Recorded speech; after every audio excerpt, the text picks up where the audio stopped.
안녕하세요. 경쌤입니다. 오늘은 어휘력 기르는 5가지 습관에 대해서 말씀드리고자 합니다. 우선 첫 번째, 말놀이입니다. 평소 집에서 말놀이라는 습관을 갖는 거 저는 굉장히 중요하다고 생각을 해요. 끝말잇기, 유의어 찾기, 반대어 찾기, 중심 단어 찾기 등 다양한 활동이 있는데요. 끝말잇기 설명을 안 드려도 다 아실 겁니다. 두 번째로 유의어 찾기는 예를 들어서 제가 과일이라는 주제를 이야기했으면 딸기, 사과, 바나나, 키위 이렇게 그 관련 주제에 대해서 끝날 때까지 모든 단어를 생각해서 이야기하는 겁니다. 사고력 발달, 순발력 여러 가지 도움이 되겠죠. 그리고 반대어 찾기입니다. 반대어는 예를 들어서 아빠, 제가 남자니까 아빠 할게요. 아빠가 뜨겁다 라고 이야기하면 딸이나 아들 이야기하는 거죠. 차갑다. 그럼 이제 차갑다의 반대말을 다시 이야기하는 겁니다. 따끈하다 이런 식으로 이야기를 하면 다시 반대로 이제 시원하다 이런 식으로 약간 반대어를 서로 이야기하면서 주고받는 거죠. 이것도 마찬가지로 익숙해지면 아이가 말을 생각하고 어떤 단어를 생각할 때 비슷한 것과 반대를 다 생각해보면 사고력이 굉장히 폭넓어지거든요. 평소에 틈틈이 해보시길 추천드립니다. 두 번째는 우리 가족 행복 시간인데요. 제가 가족회의를 굉장히 강조를 해서 많이 말씀드려요.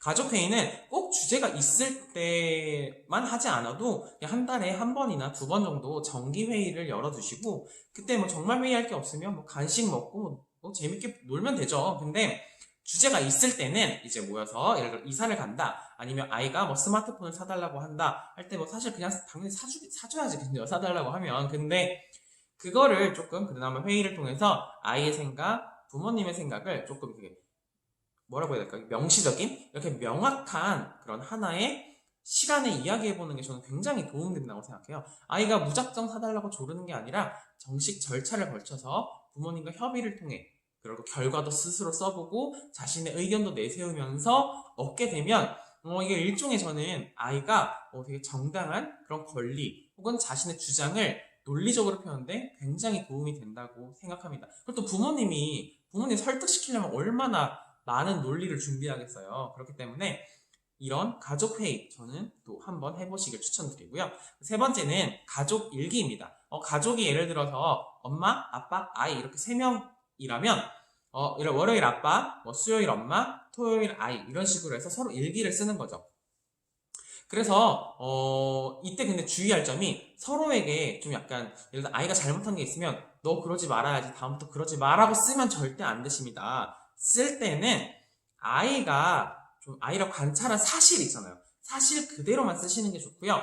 만약 정말 아이한테 하고 싶은 말이 있으시면 나는 이래 라고 나 전달법으로 써주시길 바랍니다. 그냥 싸우고 나서 너는 이렇게 쓰면 정말 상상하고 싶지 않네요. 그러니까 예를 들어서 아이랑 갈등이 있었어요. 그러면 아빠는 그거에 있어서 너무 마음이 아팠어. 이런 식으로 조금 내 마음을 전달해 주는 거죠. 사실 서로 이렇게 다투거나 하면 서로 이렇게 마주보고 이야기하면 조금 어려운데 이게 글로 풀리는 경우도 종종 있잖아요. 그렇기 때문에 저는 이게 그런 일종의 가족 간의 서먹서먹 티격태격 할 때 일종의 매개체가 될 수도 있는 그러면서 어휘력도 기를 수 있는 굉장한 도움이 되는 한 가지 팁이라고 생각합니다.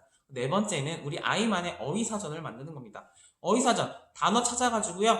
그래서 모르는 단어 찾으면 그때그때 한번 써보는 거예요. 저는 이게 직접 써보는 게 굉장히 중요하다고 생각을 해요. 쓰면 정말 기억에 오래 남아요. 왜냐면 한번 보고 지나갈 것도 쓰면 일단 오래 걸립니다. 일단 오래 걸리고 쓰면 외워져요, 신기하게. 그래서 아이가 직접 하루에 단어 하나씩이라도 저는 꼭 그 단어가 포함된 문장, 그리고 내가 생각한 뜻, 그리고 국어사전에서 찾은 뜻 이런 식으로 표로 깔끔하게 정리하는 연습을 하면 우리 아이 어휘력이 놀랍도록 늘어날 수 있을 거라고 생각합니다. 마지막 5번째는 좋아하는 책 따라쓰기인데요. 전체 따라쓰기는 쉽지 않죠. 물론 전체 따라쓰면 좋긴 한데 정말 자기가 좋아하는 동화책 혹은 여러 가지 책이 있을 거예요. 그 책에서 자기가 정말 좋아하는 구절을 따서 뽑아 쓴 다음에 그 이유를 함께 써보는 게 아이들의 어휘력을 기르는데 굉장히 큰 도움이 됩니다. 이때 좋아하는 이유를 그럴듯하게 써야 되거든요. 그렇기 때문에 요 5가지, 첫 번째 말놀이하기, 두 번째 우리 가족 행복 시간, 세 번째 가족일기, 네 번째 아이만의 어휘사전, 그리고 마지막 5번째 좋아하는 책 따라쓰기 꼭 한 번씩 해보시길 바라겠습니다. 감사합니다.